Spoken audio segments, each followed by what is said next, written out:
नमस्कार मित्रांनो, मनी मॅनेजर्सच्या निफ्टी ॲनालिसिसमध्ये आपले स्वागत आहे।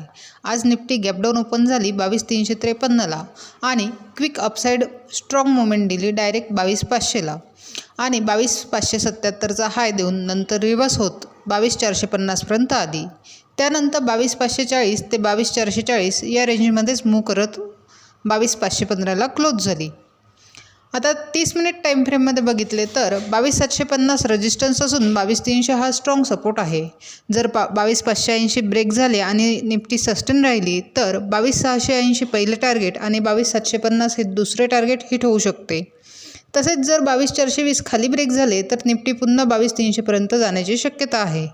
आता उद्यासाठी बघितले तर 22,540 आणि 22,440 या दोन महत्त्वाच्या लेवल्स आहेत।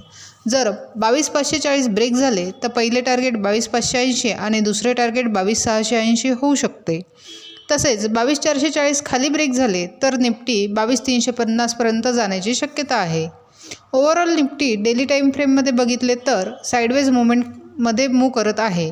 जोपर्यंत 22,680 ब्रेक होत नाही तोपर्यंत अपसाइड ट्रेंड कन्फर्म होणार नाही।